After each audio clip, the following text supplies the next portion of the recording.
There was a distant time, well before the controversial debut of Cyberpunk 2077, in which CD Projekt Red was one of the publishers most loved by gamers from all over the world.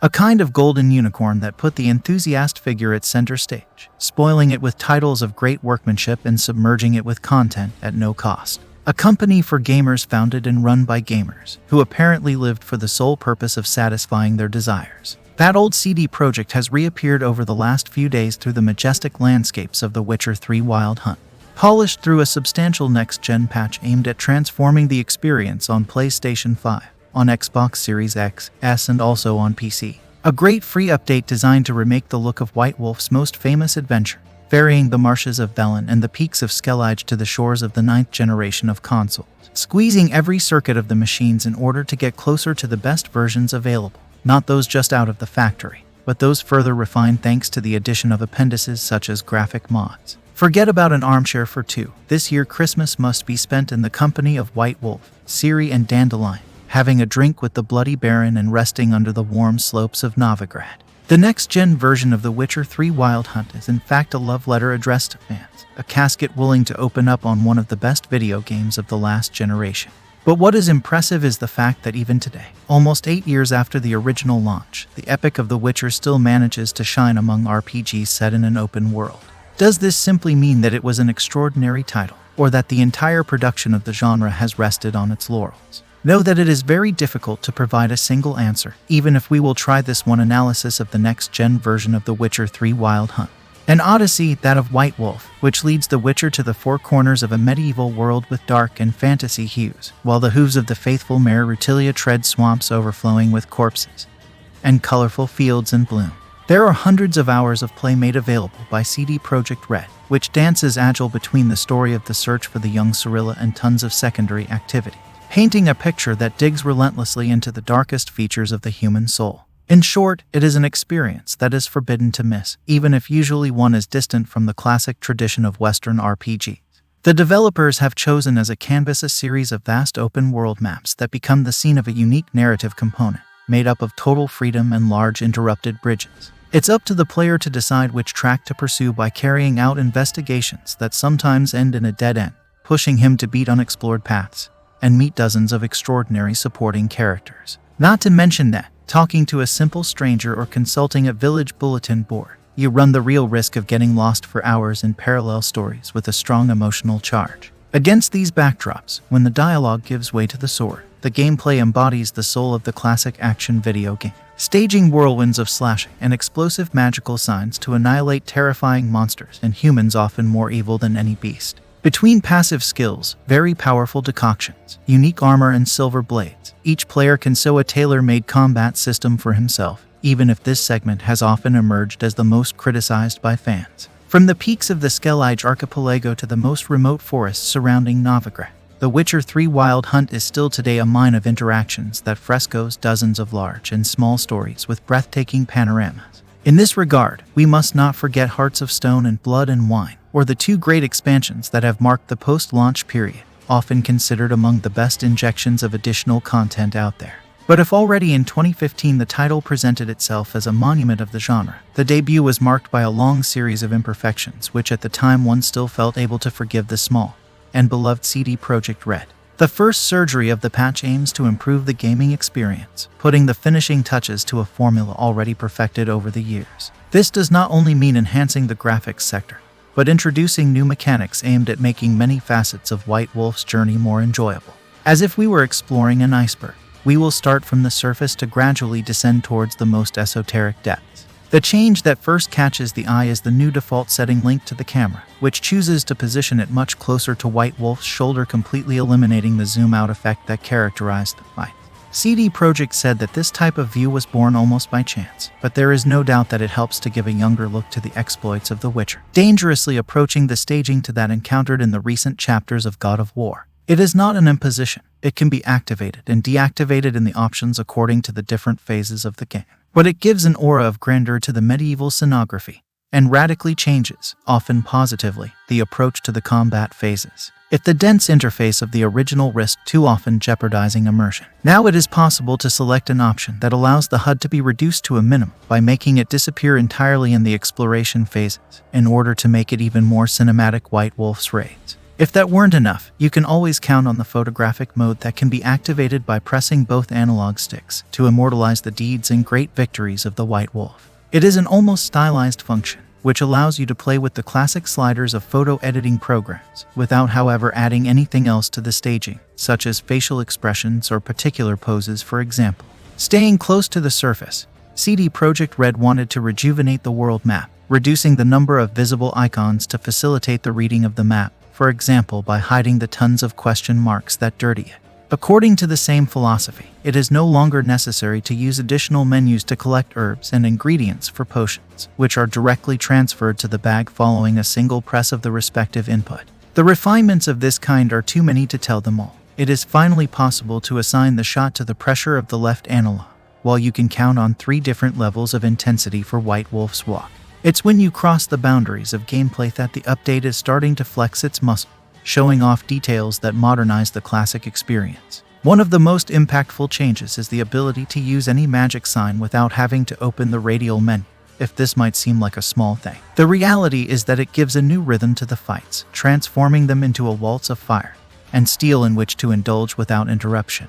Anyone who has faced the original The Witcher 3 at the highest difficulty levels will remember the Quen defensive sign with love, indispensable for surviving the most demanding battles, but now it will be a simple piece in the mosaic of spells that can be intertwined without thoughts. The same goes for tools, too often underestimated by aspiring witchers, who tended to ignore them due to the constant need to access the inventory to equip them.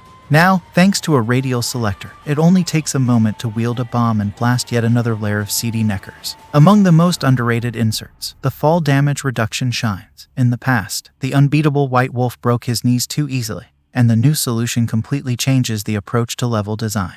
If in 2015 you had to ride for a long time to get out of the top of a hill, now you can go down without fear of losing hours of play. The attention dedicated to the behavior of the mare Rutilia deserves a mention. She is slightly more responsive, especially in narrow spaces, for example when maneuvering at the exit of a tavern where a few cards have been won for Gwent. Dedicated to the most demanding players, on the other hand, is the new interpretation of enemy scaling, which aims to make any battle always challenging without transforming minor opponents such as the Drowners into unstoppable powers. It is important to underline that if some of these changes will also see the light on old-gen platforms, most will be reserved for the beneficiaries of the entire patch. There are junctures where the next-gen version of The Witcher 3 Wild Hunt presents itself as quite a different title from the original.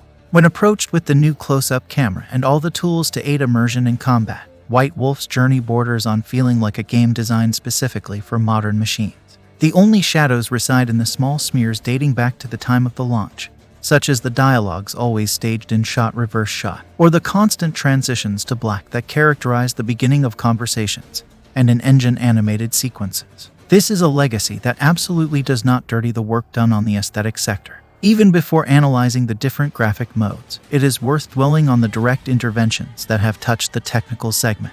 Character models, for example, have been enhanced by craftsmanship, often eliminating overlaps with certain armor sets. You can also see the finishes in the body and faces with the naked eye, not to mention that the same treatment has also been reserved for the aesthetics of some monsters. Shadows are now rendered in high resolution even outside of cutscenes. Environment meshes are richer, even the skyboxes and weather have gone through a boost phase. The most evident finish, the one that is first noticed when starting the title, is the one that has impacted the vegetation, which is not only sharper and denser in the foliage, but decidedly more responsive to the influence of the wind. The developers have in fact focused on the graphic effects of the scenography, improving both those that manage the behavior of the plants and those that impact the water, a predominant element both in Velen and among the backdrops of Skellige.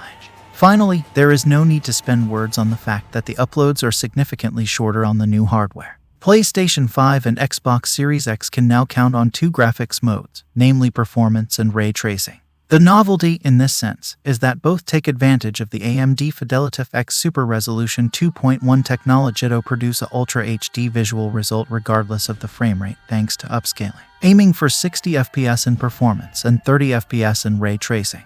The difference, of course, lies in the feature that gives the second mode its name, The ray-traced console versions can in fact count on ray-traced global illumination and ambient occlusion. This means that the light sources and shadows of the objects, particularly in the interiors, emerge decidedly more substantial from the amalgam, however imposing a heavy tax on the frame rate and on the distance of the volumetric effects. The situation of ray tracing on PC is still different. The only platform that, in addition to supporting NVIDIA's DLSS, also offers ray-traced shadows and reflection. Two features which, according to CD Projekt's own statement, would have been unsustainable for next-generation machines. This is a difference that is especially noticeable in the confines of the reflections on the aquatic surface, which, although visually excellent thanks to the new shaders, on consoles are slightly dirty by a slight distorting effect. Given the open-world nature of The Witcher 3, the exploitation of ray tracing on consoles can be fully appreciated in rare situations, for example in the shadow of fireplaces. For our part, we preferred to enjoy the performance modes and the very pleasant 60 FPS, undoubtedly the most solid option and the one able to offer the freshest experience, giving a new rhythm to White Wolf's fights and rides. The only flaw lies in some very slight drop in frames in the most populated areas of the map, such as the top of the city of Novigrad. But we must bear in mind that even the crowds of inhabitants have become decidedly richer and more varied.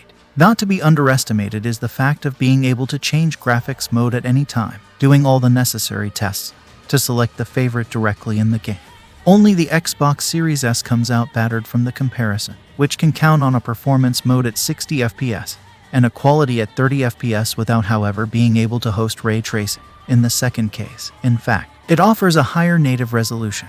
But it is a very slight leap, probably between HD and Quad HD, not to mention that neither of the two options is free from a visible pop-in phenomenon, especially in the contours of the volumetric clouds. For the moment, this is the only case in which Microsoft's ancillary machine has to collect the impact of a next-gen launch, but it cannot be ruled out that it will prove to be the first of a long series. The last note concerns the exploitation of the characteristics of the PS5 DualSense, which surprisingly is one of the best encountered in recent times, even higher than that implemented in God of War Ragnarok.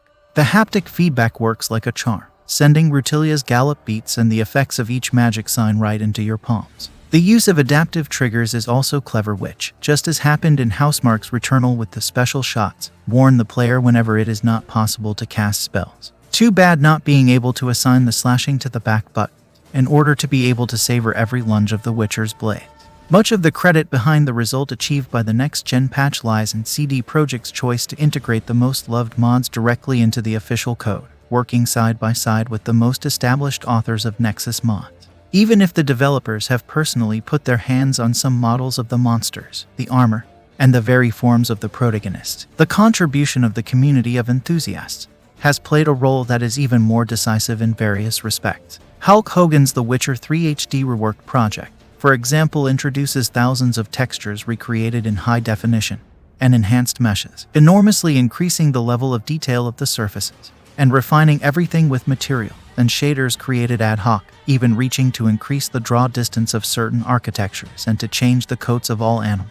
No less important is the HD Monsters reworked by Denrod, a modder who has chosen to manually improve over 1,000 textures and maps relating to each individual monster. And the difference can be seen from the first griffin encountered in White Orchard.